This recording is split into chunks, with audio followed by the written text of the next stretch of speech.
tiny home on wheels. It's a 2006 IC bus, and it's a FE300. And we call it the free roaming bus. So we kept the original doors, but for the lock on the outside, we just put it on a hinge. Oh, it's locked right now. But so we swing this over and lock. We always make sure we lock it so that we don't get locked in by somebody. Then open. This is kind of our as seen on TV screen, magnetic, just to keep the bugs out and get us a little air on the inside. That's enough. Yeah, what really helps with ventilation is all the bus windows, and especially in the front half of our bus, front 5 windows. If we open up all of those 10 windows, the wind will blow right through, and it really good cross breeze. That's where we really get a lot of ventilation. That and also the roof pad. We wanted it to be visible with driving, you know, and you can see through top to bottom. And just convenience too. As we were talking earlier, it was a 5-month project. It's just time savings. We had a list of must-haves, and we tackled those must-haves, and then we hit the road. So that's the main reason. The main driver on the entrance was just the look of it. We went with the white, and then with the natural sealer, so no color on the wood. I think it was a poplar that we used. Just picked up poplar boards from the hardware store, and put water-based poly on it, and it's been working out pretty well. We had several mechanics in here, and that kind of dirtied it up, but we tried to get it back to what it looked like before, and it still needs some touch-ups, but we're happy with it. It gives it a very light look. And the white is just like underneath is a rust block, like a black metal primer coating, and then over it with what we used on the steps. They were actually in pretty good shape. Like I said, this is only a 2006, so it was from Indiana, but honestly, we didn't have a whole lot of rust on it. Even the brake rails underneath, there's really not that much rust, so we were lucky there. So one of the main features we were looking for when we bought the bus was that we wanted a front engine, because we wanted garage space in the back. So with a front engine, the only thing that I'm regretting is that it's very, very loud. You know, if Mike and I sitting kitty corner to each other, we kind of have to shout. We were looking at insulating a little bit more, but even with all the mechanic work that we've had done, they probably would have gave us very dirty looks if it was any more enclosed than it already is. And then the heat coming off the engine too, we can really feel it on a hot day. The downside to a front engine. The upside was, like Aaron said, the garage space in the back, which you'll see later. The cooling. I think a front engine cools more efficiently than a rear engine. So those are 2 important things for us. The drawback being the noise. But we get through it. We try to only drive maybe a couple hours a day, so it's not like it's long trips. We're just kind of doing this slowly and traveling slowly. So it's not a big deal. We can talk when we park. This is an International DT 466 turbocharged. It's a wet sleeve engine. If worst case scenario we ever have to get it rebuilt, they can actually in-frame it and just take the cylinder sleeves right out and rebuild the whole engine in frame. I was searching for this 466 and low mileage. This has, when we bought it, it had 84,000 miles on it. 87, so we put about 3,000 miles on it. A little bit over a month. We started January 23rd. We took off. This seat, it was really important for Michael that I had somewhere safe to be buckled in. He doesn't like me up and moving around if we're going through tight spaces or construction. So I needed a seat that I could be buckled into to be safe. We thought as close as we could get it to the front of the stairs as possible, so we hired a welder, and he got it welded in. The seat came out of a Ford Transit van. Yeah, Craigslist find. I think $100. It was never used. It's a brand new seat. The only drawback is it doesn't recline. I didn't realize that until I had it in the back of the pickup truck on the way home. I think it's comfy enough.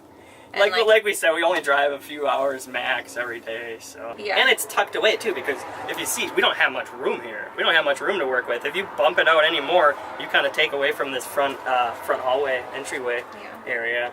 So we really racked our brains on this for a long time. And this is what we came up with. It's working well so far. It does take, the drawback is it takes away from the couch area. Like if we wouldn't have needed a front passenger seat, we could have extended the couch way to the front stairs really.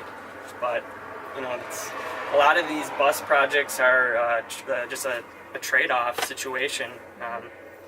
You can have this, but you can't have this. You're limited on space. The walls of the bus are 2x4 framing, and then 2x2s going down to another 2x4 going across on the bottom, and then just Luan paneling that. And then what's inside is the pink foam board and insulation, the wiring for the outlets and lights. Well, actually the light wiring is up top, but the outlet wiring is through that also. The lights are 110 with LED bulbs in it. So they draw 4 watts an hour, and we have 3 of them in here. We barely ever use these.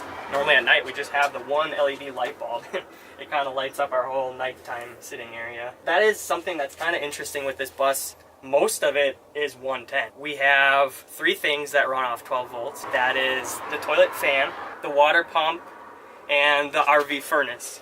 So those 3 things run on 12 volt. Everything else is 110 off the inverter. With the kitchen, we wanted this bus to have a huge kitchen because I love to cook. We wanted it to be like a main focal point of this bus. So actually, this whole kitchen is half the bus. It's a 10-window bus. This is 5 windows here. The components of the kitchen, I'll start on the countertop. These are maple boards that I got at Menards. We put them on top of a 3/4 inch plywood and glued them, then put the edging on it, and that's all it is. And a water-based poly again. It comes in a green can. It's water-based poly. And I don't know, I just try to keep the chemicals down when I'm building things like this. So. Especially on a countertop yeah, where food is sitting. Yeah, when you're going to have food very close to it. I think I've read somewhere that all polys are safe when they're fully dry, but it can't hurt to use a water-based poly. So the cabinets are from Lowe's? Yes. Lowe's stock white cabinets. We just kind of measured, figured out, you know, we want a large cabinet for all of our silverware and utensils, and then the bottom is all of our cookware. And then on the other side we have a small area for just dishes and cups. We kind of only brought, you know, like 2 cups for each person. And then this is like our towel drawer, and under the sink is all of our cleaning stuff, all of the towels and cleaning products and garbage bags, garbage can.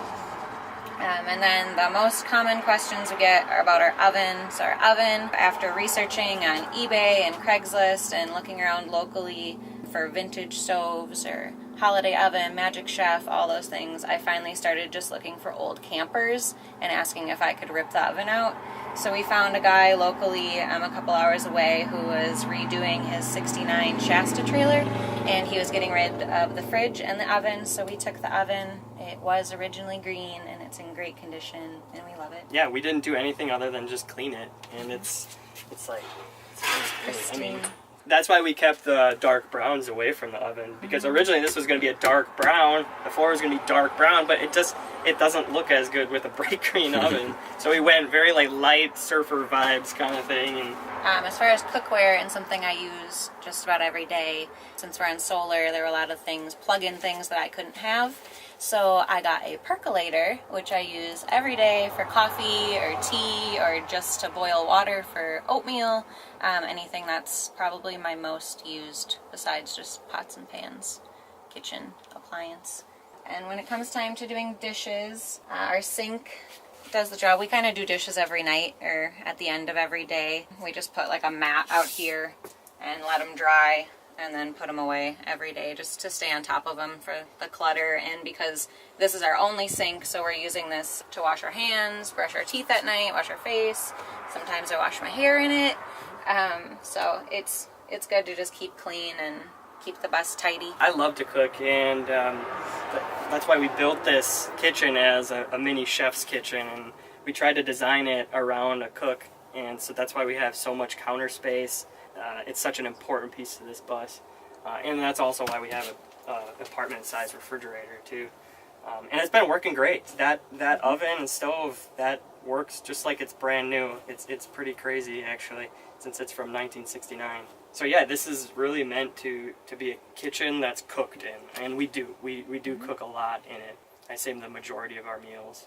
We do like to go out to the different restaurants, and in the different areas. So we were in El Paso not long ago, and we had a lot of Mexican food. And when we were in Louisiana, we had the Creoles and the gumbo. And so we like to try the local food, but at the end of the day, we're going to be on this bus for 10 months now, and we need to cook our own food just to save money too. So. The flooring is a vinyl flooring, and it's tongue and groove, and it's a floating floor, so it's not glued down at all, and it's working very great. The only thing that I have noticed about the floor is it does shrink and it does expand with the temperatures. And this is my first vinyl flooring that I installed. I've installed like laminates and hardwood flooring before, and I knew they would expand and contract just because there's more material in them.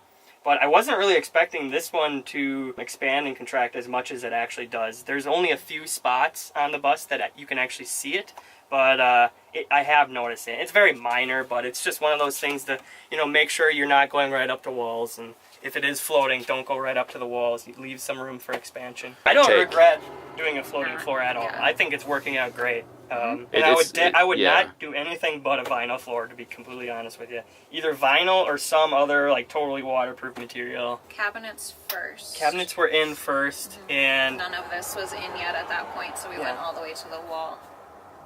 Yeah, I think we started on this side and then worked our way when the couch was not there and the bench was not there. So there is flooring under the couch and the bench. The walls were built, so it's really just the flooring is under these two pieces and not anything else. Yeah. I think it's just like, at least in houses too, I've heard that debate, and I've always heard that it's just the price of material. So you obviously use more material underneath the cabinets. I have no problem with the way we did it and just went right up to the kitchen cabinet. It seems to be working out pretty well. I don't think I would have done it differently otherwise. One interesting part about our kitchen cabinets that I didn't talk about before was we actually cut the toe kicks off of these cabinets. They come with a 3.5-inch toe kick, I believe, and it just covered up too much of the window. We didn't like that. The whole point of our design is to keep all these windows and keep it very light and airy in here. So we cut like 3 inches off the toe kick. They do float a little bit, but and we don't really miss it at all either. It's better for me. Yeah, we're not. We're not the tallest people, so it works out well actually. No, but it shows a lot on the windows. Yeah, because then it would have been up, to here about. We just wanted the most space possible, and same with the window up front. Like if we can, we always pull into a spot so that if we don't have neighbors, we've got the full front window, let as much light in as possible. And if we do need to cover it, we just have like a little drop cloth that I hang up with little plastic hooks. So with our front window, we have like the little plastic command hooks that you would use for like Christmas lights, and then I just cut little slits in my drop cloth, and we just kind of loop them in right under the front window, right up to the dash. Very, very basic, but it works really well. Yeah, and it still keeps the bus really open. So our original idea was, okay, well maybe we can do a track and cover the whole front, but that really cuts down on space in here. It makes it feel really small. I also bought a rolling shade that I was going to install, but that was too big of a hassle, so we returned that, and a drop cloth that I had in my closet works just fine. Yeah, so we kept the original AC in the bus. There's one up here and also one in the back. It just seemed like too big of an asset of this bus to get rid of. It would have given us some more headroom, but we have Aaron's seat and the couch under it, so we know it's there. We don't bump our head on it or anything. It doesn't really take up that much space. So we're happy that we kept it. It's currently not running, or it doesn't kick out cool air right now. I think it's just needs a shot of refrigerant. The rear one does work, but we haven't really looked at it too much. We've been in very mild weather. We've been running the heater a lot actually at night, and we haven't needed the AC at all. Like I said before, once you have the 5 windows on each side open, actually only 4 on this side because the fridge covers one, but the 4 on here and then the 5 over here, you open them all up and the breeze blows right through. The furnace was a brand new Suburban furnace, 19,000 BTU, and that is actually wired. I put a switch in the bedroom so I don't have to get up out of bed if it gets cold at night. You know how it is boondocking. So I can set the thermostat. The thermostat's actually over here on the side of the cabinet. I ran the wires through the back of the cabinet, and then the master switch to give power to the furnace that switch is actually right up beside the bed. And the reason I did that was, like I said, you can set the thermostat to say 50 degrees or 55 degrees. And if it gets real cold at night, or you wake up at 7 a.m. ready to start your day, you don't want to get out of bed because it's so cold. All I have to do is flip that switch and it starts kicking out some heat to warm up the bus. This has unfortunately our bus only has a 35-gallon fuel tank. It gets about 10 miles per gallon, so we can still get pretty far, and we carry about 15 gallons extra in the back, just in case of emergency. A pain. But we're stopping a lot. yeah, we stop a lot, but we don't go that far in a day, Yeah. so it's... It's just a basic boxed-in frame with a hinge on the lid, and we flip it up, so it's just storage down. We keep all of our backpacks in there, crock pot, coolers, blankets, hammocks. It works. Helmets. Yeah, motorcycle helmets, jackets. It's a ton of space once you actually open it up. I wish that it could extend a little bit, but honestly, I kind of ran out of cushion fabric. We have cushions from Mike's mom's old couch, so the cushions only got us so far. It would be nice to extend because this drops down and then that cushion fills in and it can be one big seating area. So it'd be nice to have the person sitting on this end to have some leg room, but honestly, we haven't even dropped this down yet, so I don't know that we miss the pull-out at all. If we have one guest, they could sleep here. 2 guests, I guess somebody's sleeping on the floor, but it works. So like I said, the table drops down to one big seating area, and then actually inside of this bench is our little pop-up shower. So inside the bench is a utility sink, just an old laundry room utility sink, and then the hooks up there are for the shower curtain. So a great thing about keeping the original bus ceiling is that everything is magnetic. So we bought those little hooks off Amazon, and we use them for everything. We hang our laundry from them, we hang towels to dry, we hang the shower curtain, we hang decorations. Okay, so to set up the shower, we just kind of ditch these cushions.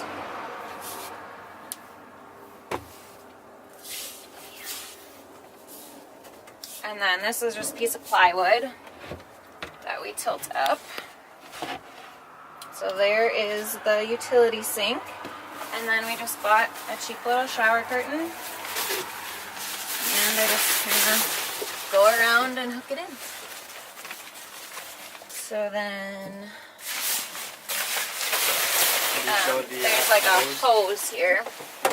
So we've just got a little shower hose. We put like a little mesh bag hang, so it just sits in there. Soap up, turn the water on, turn it off. And it's actually deep enough. I'm short, Mike is short, so we still have plenty of headroom. It's just not a lot of moving around room once you're in there. It's a quick shower space. It's nothing luxurious. And then just in the extra room is where I threw all the soaps and the laundry detergent.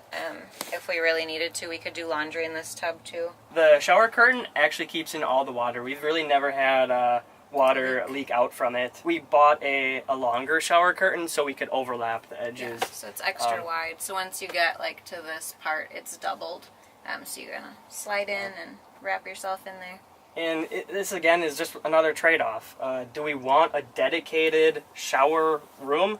We see so many people in RVs that just throw all their stuff in the shower for storage. And, we didn't want to just have a whole shower room dedicated to showering, as silly as that sounds. We would but have that's what it lost came living down to. space. Yeah, and we would have lost a closet, is Yeah. what it came down to. Our bus is only... Oh, it's about 25 feet inside, Yeah. and then the rest is like engine. So we needed to do a Oh, lot of that's multi-purpose. fine. Deal with it. So we kept the original ceiling in here just because that was the easiest thing to do.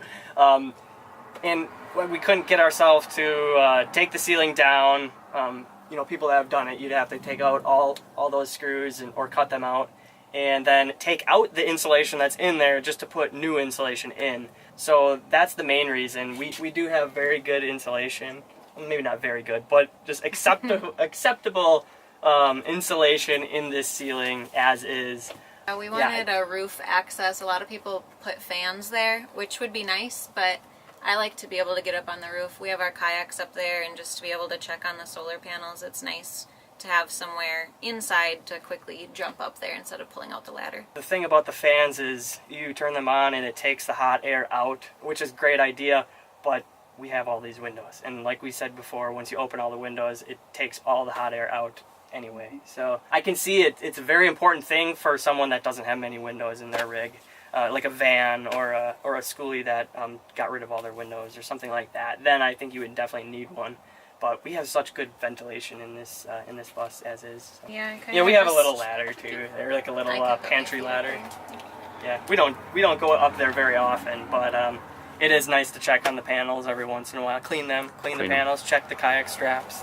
So the fridge is just a standard apartment size refrigerator that we got at Lowe's. I put the power meter on it and it draws about 100 watts an hour when it's cycling. And of course the fridge doesn't cycle 24/7.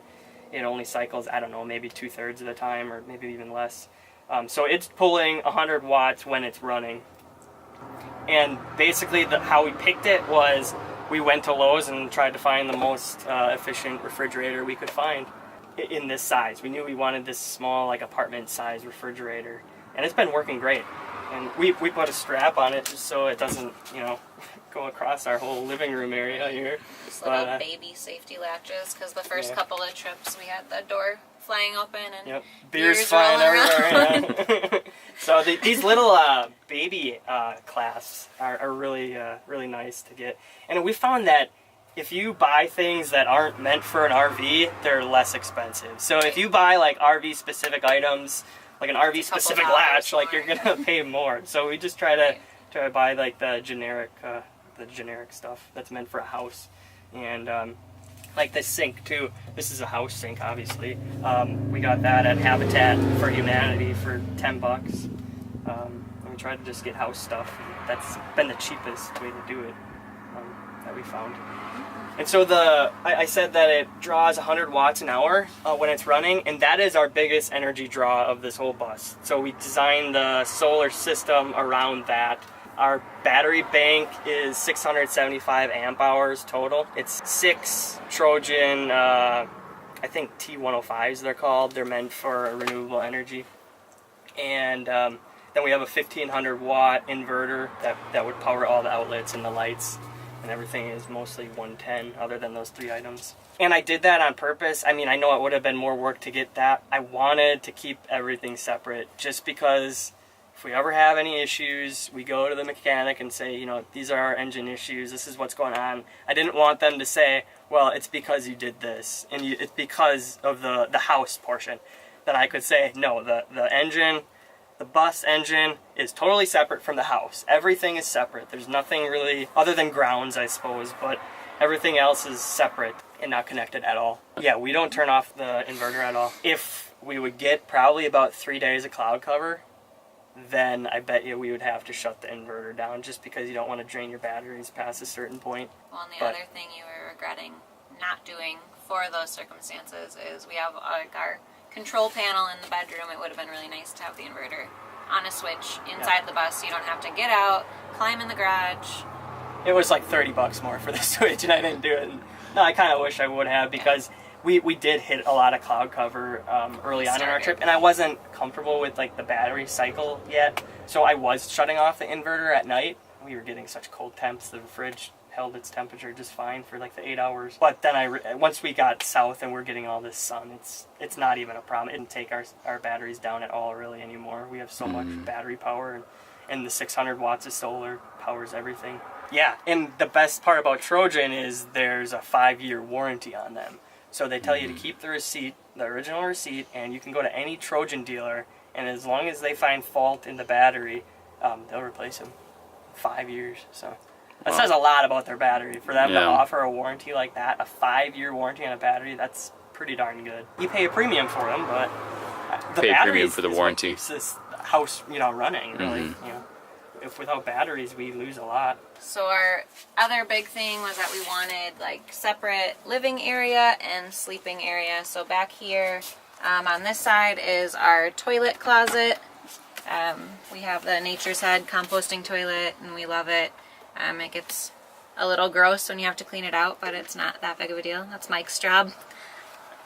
And then this side is our pantry, and we just have shelves all the way up. We use a lot of tension rods to keep things in place. 1/4-inch pine. We 3/4-inch pine, and I took a day to put up a whole bunch of gray stain on it, and then I did a whitewash, and it didn't turn out the way we had imagined it, but I like it. I like the blue. So every door is on these little latches, which keeps things from flying open if we forget on the road. This is our closet. We just have another closet, tension rod, shoe racks.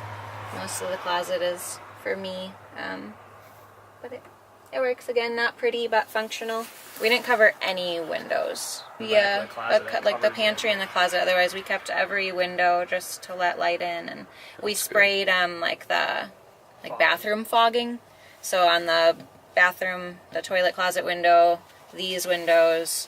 And then we have another closet here. And just shelves. We keep all of our stuff in those canvas baskets and just keep all our folded stuff in there. Towels, things we need to take away. And then during the build, I asked Michael to build me drawers, and he said no way. So I took it upon myself to make some drawers. So down here, there's little drawers just to use up all the storage space possible. One on this side too, and this side on the slider. Yeah, so that looks good. Good use of because space. the bathroom and the closet is raised up due to the wheel well, so then you have all this space like around the wheel well, and that's maximizing that space around the wheel well. I don't know where I would put that stuff if we didn't have those, so I'm glad that we have drawers. Yeah. This is like our bed cubby. We just kind of hop up in there. Underneath is our water gallons. So we have two 50-gallon drums for water. 55-gallon drums for water. Total. They came from the Habitat Restore. They were like the alcohol fluid that you put through soda machines, and they were selling them for like $10 each, I think. So we grabbed 2 of those. Mike did some crafty plumbing, and we've got our water pump down there.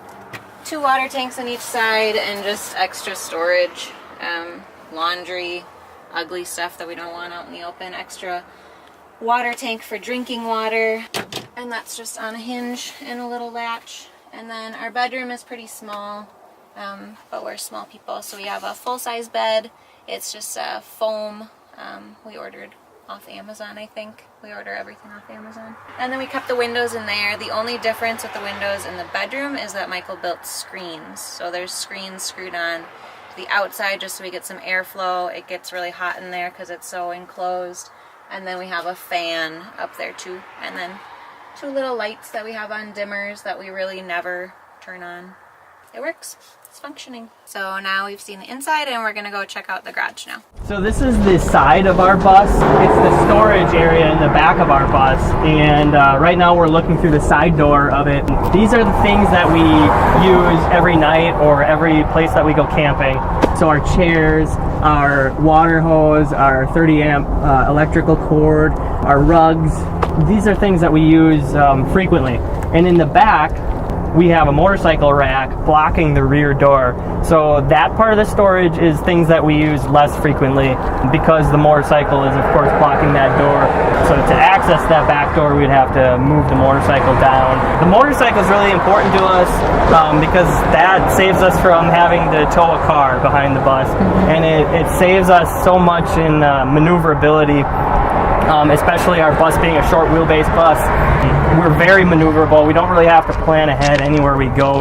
Really, it's just like the elevation, the big bumps, and that kind of thing that we have to look out for. It's not the tight parking lots because this can handle it no problem with the 12-foot wheelbase. Bike is just nice to have because then we don't have to pack up the bus to get somewhere. It's just a good little kind of excursion vehicle for us. We like to take it out just for fun sometimes, or if we need to go get a couple of groceries, then we can just quick hop on the bike and go. We don't have to worry about taking the bus into cities. Bike is nice and small. Just yesterday we used it to go get a case of beer. Yeah, sometimes we put like a milk crate on the back. I just use the straps just to put a milk crate on the back, or a backpack works just fine too. And we just need usually just a few things, like just a very short grocery run. It's very convenient for that. And it's also very convenient for hiking too. So like if we wanted to hike a mountain range up in the distance, we can hop on the bike and with our gear and go scoot over there without tearing camp. And the bike bike itself, yeah, it only goes about 55 miles an hour. So we don't go on major highways with it. Yeah, Not that I want to be on major highways with a bike anyways. Yeah. But yeah, we just kind of take it slow. I don't have anything to drive ever, which kind of bothers me, but I don't drive the bus. I haven't yet. I'm sure if I really wanted to, I would have an easy time, or not an easy time, but an okay time. But I'm too short to ride the bike, so I don't ever get to drive. I mean, in the garage is just where we wanted everything that we didn't want to create space for inside. So all the ugly stuff like the propane tanks and the batteries and all the electrical and hot water heater. This is one of 2 water tanks. We don't have like gauges on any of these tanks, so it's just visual. It's all by sight, so you can see we're almost full. And that's probably about 100 gallons right there. Both of them are like that. And they're linked together, so they would both have the same level. And this is just the fill hose from the other side.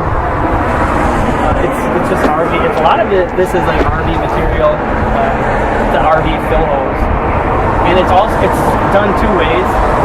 You can gravity fill it, or you can connect direct to the city water, just like an RV. So we have a little on-demand hot water heater back there. Yeah, the only downfall with that is I didn't permanently vent it. Yeah. So every time I take the vent out, I just shut the gas off to it. So it's kind of a 2-step process. But basically all I do is drop that window and put in a piece of metal flashing here, and then I put the vent tube through it, and that fits perfectly in the bus window. I guess I could probably drive with it like that, but I haven't. I just take it down every time. And we like to stay in one spot for at least a few days, so it's not really a big deal for me to do that. Yeah, we didn't want to drill a hole in the side of the bus. I know a lot of people just put a hole, but that makes me nervous. Well, what I would have to do is I'd have to take out that school bus window and put in just a sheet of metal and repaint it. It's just another job. Yeah. This has been working fine. Alright, so this is the electrical part of the bus. Underneath all this storage is our 6 Trojan batteries, and from there it feeds into the inverter, and then from the inverter it goes into this automatic transfer switch. And this transfer switch is fed 2 ways, once from the inverter and the batteries, and also from shore power. So that shore power goes into the transfer switch, the battery power goes into the transfer switch, and it defaults on shore power. So as long as we're plugged into shore power, that's where our power comes from. If we disconnect from shore power, there's a 20-second delay, and it'll switch over to battery power. And then it takes whatever power it has, and it goes into the AC distribution box. And then from the AC distribution box, it goes to the outlets and the lights and everything else.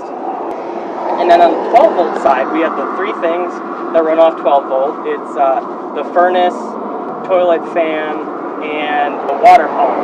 Those are all out of here. So that's the 12-volt side. It's very easy, very basic. That just goes to the batteries then. And then charging. We charge our batteries 2 different ways. One way through solar. So the solar panels on the roof come down and hook into this charge controller, solar charge controller. It's an MPPT charge controller. And then that sends a charge to the batteries. The other way is when we're connected into shore power, the shore power battery charger is connected into this transfer switch. Now the main thing that you want to look out for with something like this is you don't want that smart battery charger being powered unless you're connected to shore power. Otherwise you can create a dangerous loop. Not really dangerous, but just like a battery sucking loop. If this battery charger is being powered off the batteries and then charging the batteries, you're going to create a really nasty cycle there that you want to avoid. And this transfer switch avoids that because there's actually a specific spot in that transfer switch meant for you to install a battery charger and wire a battery charger. And you can get those transfer switches pre-wired, but it's like, I want to say it's like 3 times the price of an unwired one. I wish they would just do them all pre-wired, but I actually for the transfer switch itself, I had an electrician friend help me with it. But that's the basic system. That's how it works. I think they're all pretty, they work well together. I haven't had any issues at all. It's all battery voltage, you know, they don't know that they're different manufacturers. So this is our water fill and our water hookup. This is our 30 amp shore power connection, and this is a vent for our flooded Trojan battery. So down here is our gray water tank. It's about a 40-gallon gray water tank, and we just plumbed it in right here with just a regular ball valve, I think that is. And then we connect just a regular garden hose, a 3/4 inch garden hose, and just put that down the sewer and open the valve up and drain the gray water that way. We're very careful about putting the strainer in the sink so no hair and no food get down into that gray water tank. So thanks for watching and checking out Free Roaming Bus. You can get to our Instagram at Free Roaming Bus, or I'm working on a blog, freeroamingbus.wordpress.com. On that blog we have a products that we use page with a link to all of our Amazon affiliates links. Any little purchase through those links helps us out. All the information will be in the description below.